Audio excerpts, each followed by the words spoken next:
할렐루야. 주님이 늘 함께 해 주심을 믿습니다. 오늘은 성령 충만, 이러한 주제를 가지고 함께 말씀을 나누고자 합니다.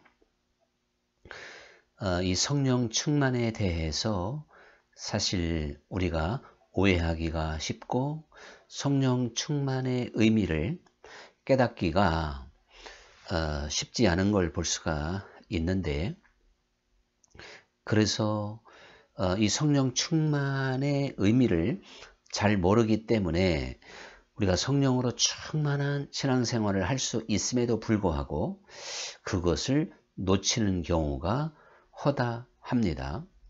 무엇보다도 성령 충만에 대한 의미를 잘 파악하지 못하면 내가 지금 성령으로 충만함에도 충만하지 않은 것처럼 생각할 수가 있고, 또한 내가 성령으로 충만하지 않은데 성령 충만한 사람으로 생각이 될 수도 있다는 사실입니다.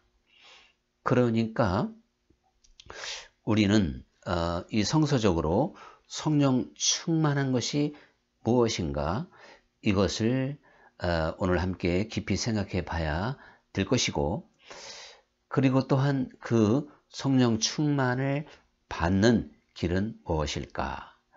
이제 이러한 것들을 함께 생각해 보는 시간이 될 텐데요. 무엇보다도 대부분의 사람들은 이 성령 충만에 대해서 어떠한 느낌이나 감정에 의지할 때가 대단히 많이 있습니다. 그래서 성령 충만에 대한 고정관념이 있는 것이죠. 성령 충만은 이런 것이다. 이것이 성령 충만이다. 이렇게 우리 어떠한 교회 생활을 통해서 자기도 모르게 굳어진 그러한 생각이 있을 것입니다.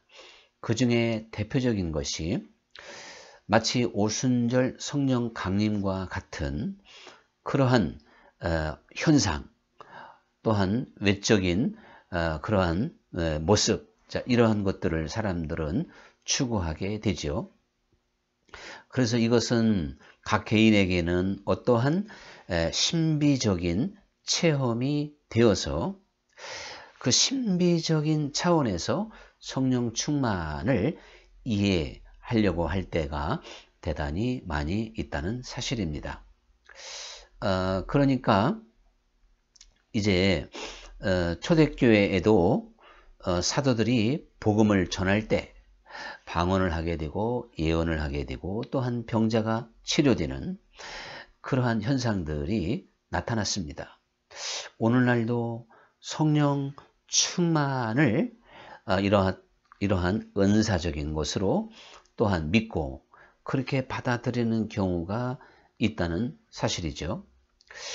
그러다 보면 각자마다 성령 충만을 경험하고 또한 하나님께서 충만케 하는 방법이 다양할 수도 있기 때문에 우리가 오순절 성령 강림, 또 제자들에게 나타났던 바울이 안수할 때 나타났던 표적, 이러한 것으로 성령 충만을 의미를 찾아서는 안 된다는 것이죠. 그것도 성령 충만이지만 특별한 것이다, 이렇게 말씀드리고 싶고, 미국의 제2의 부흥시대를 이끌었던 주역 찰스 피니는 하나님께 기도하는 가운데 마치 전기에 감전된 강력한 전기에 감전되듯 전율하는 자기 자신을 느꼈고, 또한 하나님의 정말 그 노도와 같은 파도처럼 밀려드는 하나님의 숨결이 자기 몸에 막 밀려오는 것을 느끼면서 그 강력한 힘에 의하여 주님, 이제 성령을 제게 그만 부으시옵소서, 성령을 더 이상 저에게 붓지 마옵소서, 이렇게 비명을 지를 정도의 체험을 하게 됐습니다. 이 찰스 피니의 강력한 경험, 특별한 체험이 성령 충만이다, 이렇게 우리가 생각하는 경향이 있다는 사실이죠. 자, 그런 경험이 있어야만이, 그 사실 존 웨슬리 목사님도 그 1738년 5월 24일 올더스케이트 경험은 회심의 경험이고, 그해 이제 마지막 12월 31일 날 철야기도 하다가 성령의 강한 힘에 붙들렸던 걸 보게 되죠. 그러면 우리는 그 존 웨슬리의 경험, 그게 바로 성령 충만이다, 이렇게 또한 생각을 하면서 우리가 성령 충만을 그렇게 찾게 된다면 우리가 이 땅에 머무는 동안 평생 성령 충만한 사람이 되기를 원해도 되지 않을 수도 있습니다. 그것은 한 시대를 이끌기 위한, 또한 한 시대에 나타나는 하나님의 특별한 역사였기 때문에 그렇습니다. 이 성령 충만이라고 하는 말이 플레스테이라고 이제 헬라어로 지칭을 하는데요. 플레르스테, 죄송합니다. 그렇게 헬라어가 표현이 되는데, 이것은 현재 수동 명령형입니다. 성령 충만이라고 하는 것은 현재의 진행형이죠. 우리가 같은 에베소서 1장 13절에 보면 성령 안에서 우리가 인침을 받았다는 것입니다.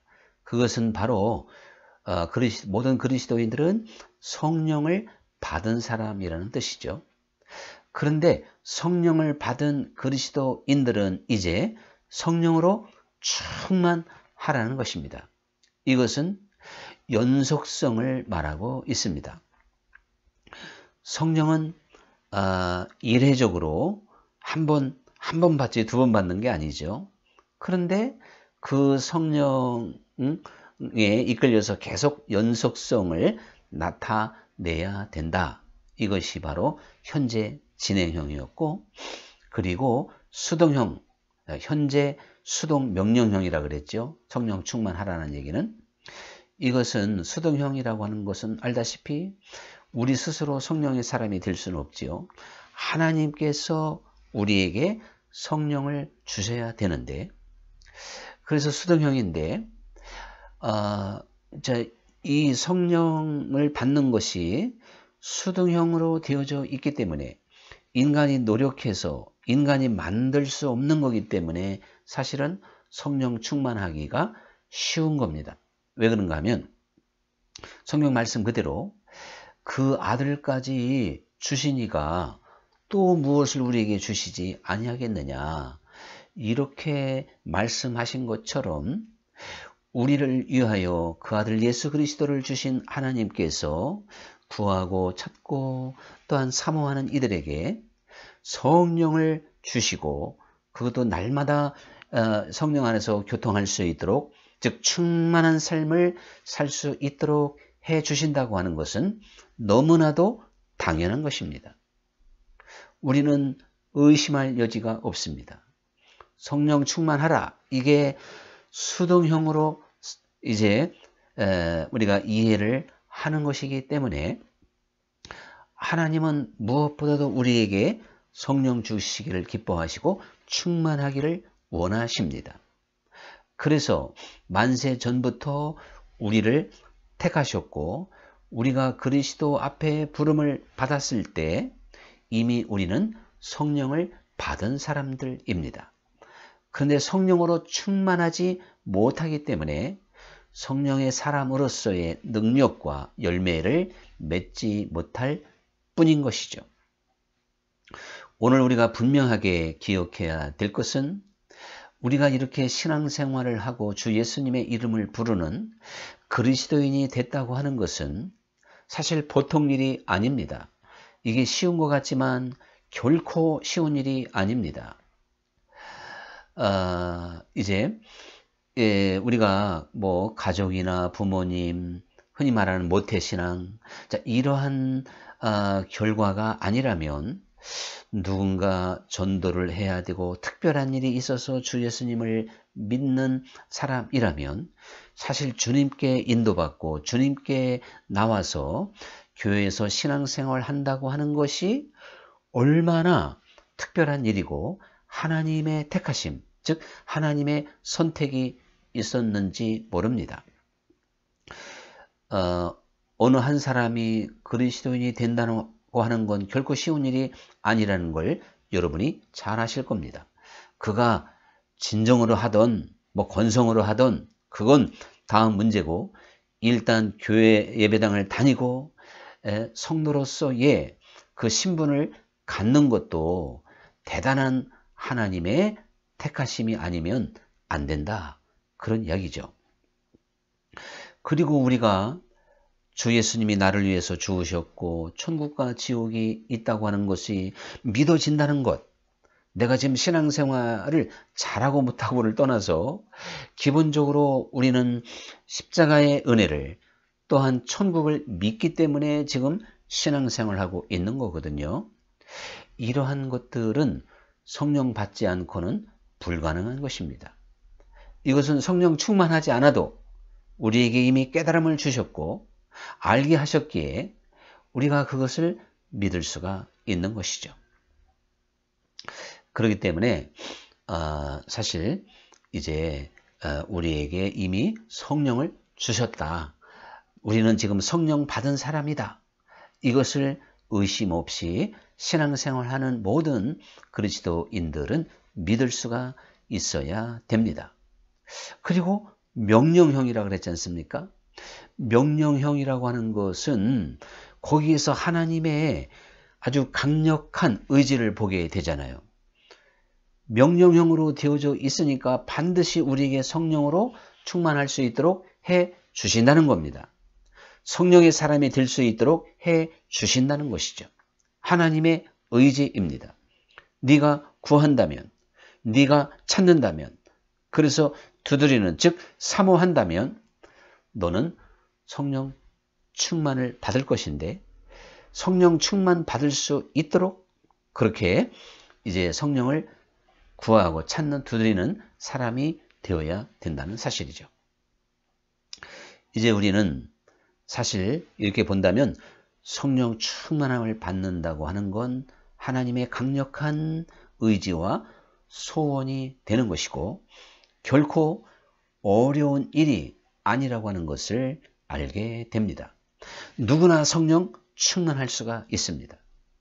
성령 충만하지 못하면 신앙생활의 승리가 결코 주어지지를 않습니다. 옛날에 우리가 흔히들 안고 없는 찐빵, 또 바람 빠진 풍선, 그런 말을 쓰잖아요. 요즘에는 휘발유 없는 자동차.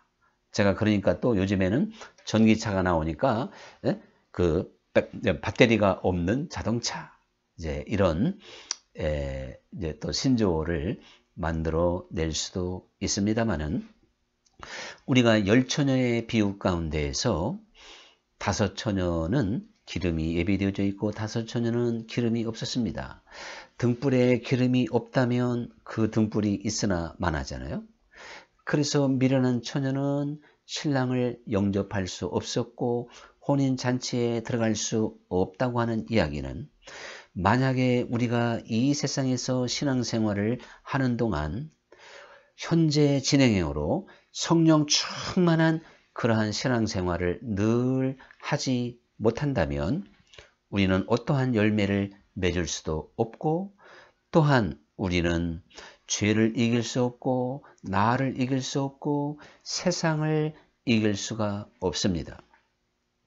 우리는 성령을 받은 것으로만 만족해서는 안 됩니다. 성경 어느 교훈을 보아도, 아까 제가 10처녀의 비유를 말씀드렸습니다마는, 성령으로 충만할 때 열매를 맺게 됩니다. 성령 충만은 그러니까 우리가 술 취하지 말라 이는 방탕한 것이니 오직 성령의 충만함을 받으라 하신 말씀 그대로 술 취하는 것이 비정상이듯이 성령으로 충만하지 못한 것은 비정상인 겁니다.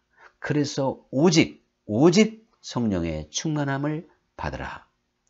우리가 성령 충만하지 못한 그리스도인들은 세상 사람과 똑같은 겁니다.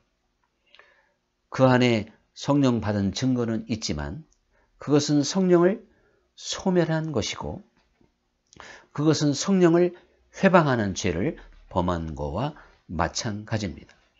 그래서 주님께서도 성령을 회방하면 이 세대에서도 또 영원한 곳에서도 결코 용서받을 수 없다 그랬는데 진정한 성령 회방의 의미는 우리가 성령으로 충만하지 못한 것, 즉 성령을 소멸시켰다면 이거 얼마나 불경죄고 얼마나 근본적인 죄가 되겠습니까? 그렇기 때문에 우리는 늘 성령으로 충만한 사람이 되어야 될 텐데 성령 충만의 길이 어디에 있을까요? 성령 충만할 수 있는 길은 오직 회개에 있는 것입니다. 우리가 맨 처음 성령을 받을 때도 회개하는 이들에게 성령을 주는 것이고 또한 날마다 깨어서 회개하는 이들이 늘 성령의 충만함을 입을 수가 있습니다. 우리는 성경의 사도 바울도 누구보다도 성령 충만한 삶을 살았지만 죄인 중에 괴수라고 고백하면서 그는 날마다 죽는다는 표현과 함께 그리스도 안에서 자기 자신을 늘 성찰하고 그래서 자기 안에 있는 즉 성령으로 충만하는 데 걸림돌이 되고 방해물이 되는 그러한 것들을 늘 회개하고 버리게 되었던 걸 볼 수가 있습니다. 그것은 존 웨슬리의 삶을 통해서도 찾아볼 수가 있고 실제적으로 우리가 신령한 세계로 들어가면 우리 자신을 정확하게 볼 수가 있기 때문에 본인 스스로 하나님의 그 신령하고 영광스러움 앞에 내 모습이 얼마나 추하다고 하는 것을 깨달을 수가 있기에 정말 그리스도의 보혈을 온전히 의지하게 되고 날마다 깨끗함을 얻고자 하는 그러한 열망이 식어지지 않기 때문에 끊임없이 회개하며 우리는 저천성을 향해서 갈 수가 있는 것입니다. 어떤 사람이 정원에 아름다운 꽃들을 이렇게 심어놨습니다. 근데 며칠 후에 가보니까 거기에 잡초가 아주 무성하게 나 있죠. 당연한 거 아닙니까? 그러면 그 잡초를 보면서 오 사랑스러운 잡초들이여 내가 그대들을 사랑하노라 하고 그 잡초에게 물을 주고 거름을 줄 사람이 누가 있겠습니까?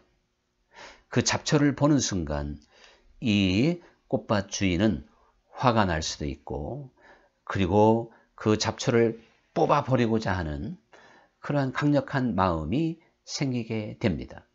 그래서 그는 미련 없이 사정없이 그것을 잡아 뜯고 캐내고 이제 뽑아버리게 되는 것이죠. 그리고 며칠도 지나서 가보면 그전보다 더 무성한 잡초가 또 꽃밭을 메우고 있다는 걸 보게 됩니다. 그러면 그는 또 분노하며 또한 그 잡초들을 정말 마땅히 제거할 것으로 여기며 아주 사정없이 또 이제 뽑아버리게 됩니다.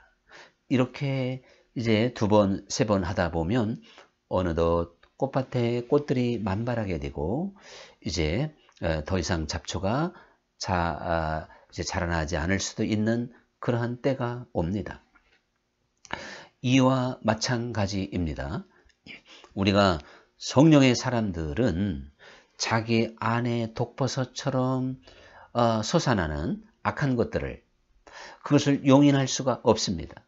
그것을 반드시 제거하고자 하는 강력한 열망이 있습니다.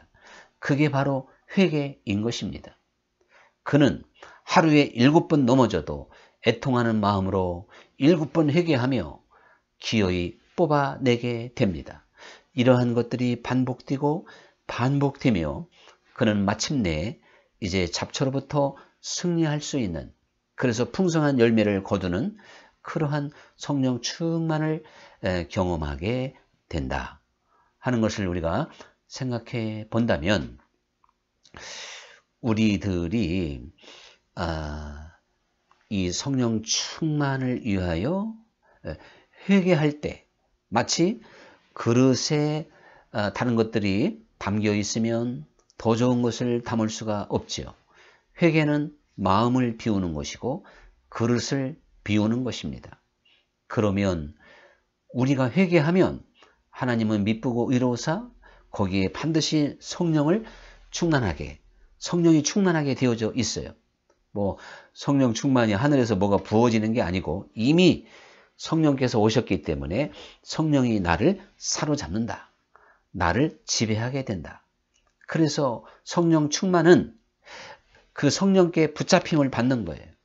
성령이 나를 주장할 수 있도록 하는 게 성령 충만입니다. 그러면 순종하게 되고 복종하게 됩니다. 하나님의 사람의 생활을 하게 됩니다. 그것이 성령 충만인 것이죠. 그래서 이 성령 충만한 사람들은 당연히 나를 이기기가 쉽고 잡초를 뽑아버리고자 하는 강력한 열망이 있어서 죄 가운데 빠지지 않게 되는 것이고, 우리가 이제 세상을 당연히 멀리 할 수가 있는 것이거든요. 그래서 성령 충만한 증거가 바로 그런 것입니다. 내가 성령 충만한가 아닌가, 어떻게 그 증거를 얻을 수가 있을까요? 내가 여전히 세상을 사랑하는 마음이 있다면 성령 충만하지 않은 겁니다. 죄에 대한 강력한 욕구가 사라지지 않았다면 아직도 성령 충만하지 않은 것입니다. 성령 충만하지 않은 상태에서 주님의 말씀을 본다면 누구든지 그 말씀은 지킬 수 없고 만질 수도 없는 말씀이라고 생각이 듭니다. 어떻게 우리가 주 안에서 기뻐하고 평안하고 사랑할 수 있느냐? 이건 육을 가진 우리들에게는 말이 안 되는 거죠. 그런데 성령 충만하면 기뻐하는 게 더 쉽고 평안한 게 더 쉽고 사랑하는 게 더 쉽기 때문에 그렇게 할 수가 있는 것이죠. 우리는 정말 성령 충만해야 되는데 성령 충만함의 증거가 오늘 에베소서 5장 가운데에도 충분히 나와 있습니다. 우리가 성령으로 충만하면 그 사람은 착하고 그리고 의롭고 그리고 진실하게 살아가게 된다는 것입니다. 성령은 바로 그러한 분이기 때문에 그런 것이죠. 우리로 하여금 선하게 착하게 살아갈 수 있는 사람으로 만드는 게 또한 그렇게 된 게 성령 충만입니다. 그리고 그는 불의의 길을 걸어가지 않고, 즉 죄를 짓지 않고 의를 행하는, 의에 굳건히 서는 사람이 되는 것입니다. 뿐만 아니라 모든 일에 진실되게 진리 가운데 서는 것이죠. 그래서 또 같은 오늘 에베소서 5장 안에 보면 우리가 성령 충만하지 못한 것들에 대하여 음란과 또한 온갖 더러운 것과 탐욕과 누추한 말과 어리석은 말과 희롱의 말, 이러한 것들은 성령 충만하지 못한 열매라는 것이죠. 그러한 것을 떠나 오히려 감사의 말을 하라. 그래서 감사할 수 있는, 감사하게 살아가는 그러한 삶이라면 분명히 성령 충만한 사람이다. 이렇게 또한 말할 수가 있습니다. 우리는 무엇보다도 저는 내가 지금 성령 충만한 사람인지 아닌지 분별할 수 있는 정말 대표적인 것 하나를 꼽으라면 저는 기도를 그 증거로 삼고 싶습니다.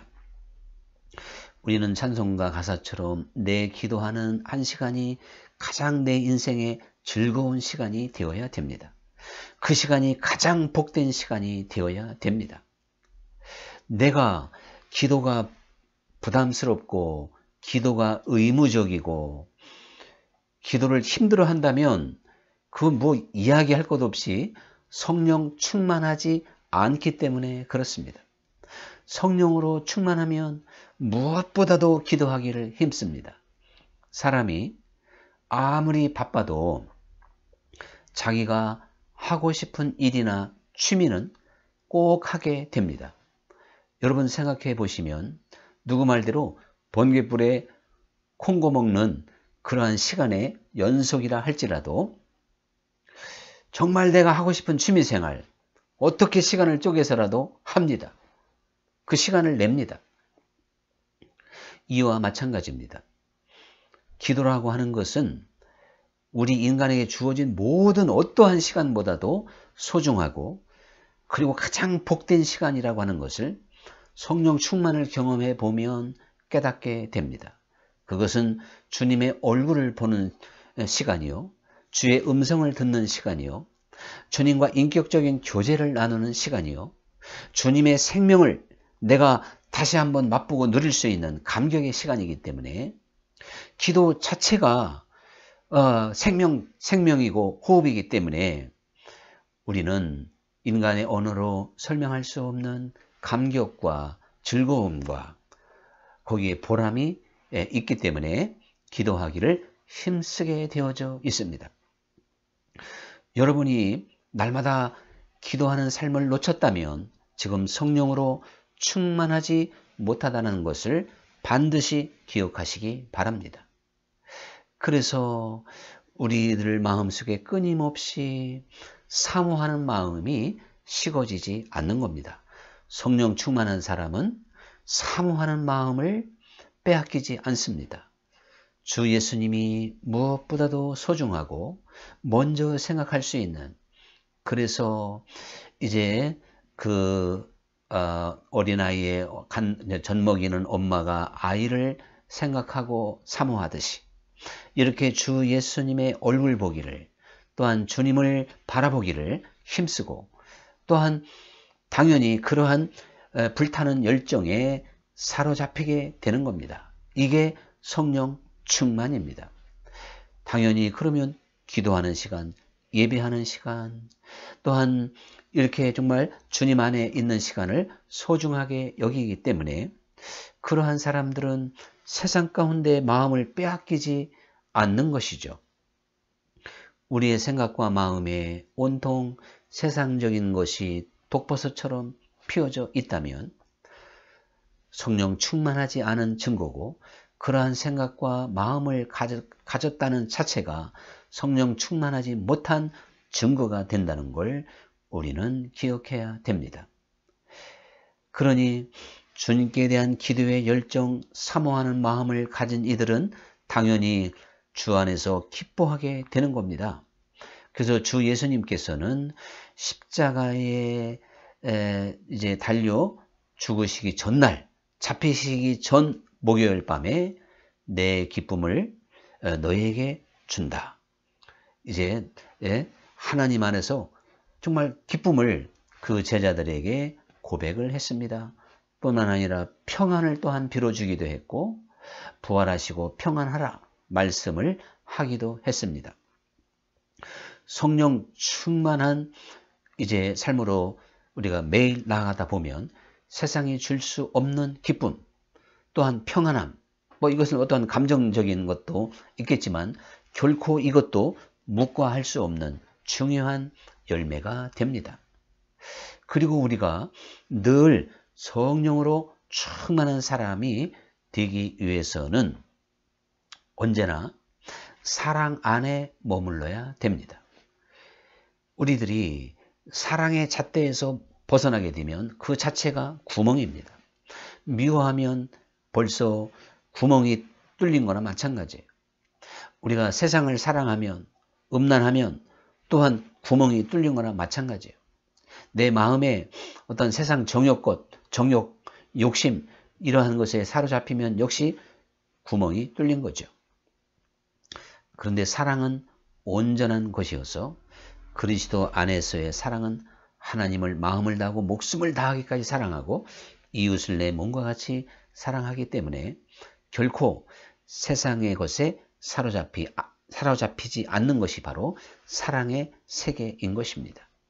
그래서 우리는 사랑의 잣대로 재어보고 사랑의 그 눈으로 사람과 세상을 바라볼 때 한번 받은 은혜를 소멸하지 않고 계속 충만하게 유지해 갈 수 있다는 것을 기억해야 됩니다. 이제 오늘 우리가 함께 말씀을 나누면서 내가 지금 성령 충만한 증거가 부족하다, 또 아니면 그거하고는 거리가 멀다, 이렇게 생각이 되어진다면 낙심하지 마십시오. 그리고 포기하지 마십시오. 주님께서는 내가 지금 뭐 어떻게 망가졌던지, 내가 어떤 상태에 있던지 나를 바로 회복시켜 줄 수가 있고 치료하실 수 있는 분입니다.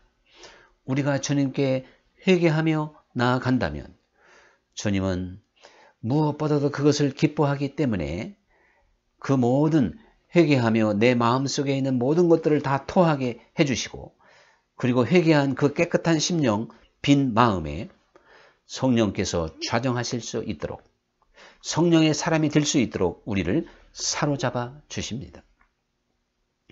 우리는 하나님 앞에 정말 진정한 마음으로 하루, 이틀, 사흘 회개하며 지금까지의 성령을 소멸하고 성령 충만하지 못한 세상적인 삶을, 이러한 것들을 무엇보다 주님께 대한 열망과 첫사랑을 잃어버린, 사모하는 마음을 잃어버린 내 심령을 주 앞에 고백하며 안타깝게 나아간다면 우리 주님께서는 저 하늘문을 여시고 우리에게 성령으로 충만할 수 있는 길을 열어주시고 은혜를 내려주신다는 사실을 꼭 믿으시며 주의 이름을 언제나 부를 수 있는 하나님의 자녀들이 될 수 있기를 간절히 축원합니다. 할렐루야, 감사합니다. 우리 다음 시간까지 항상 주 안에서 성령 충만한 삶을 살 수 있기를 간절히 소원합니다.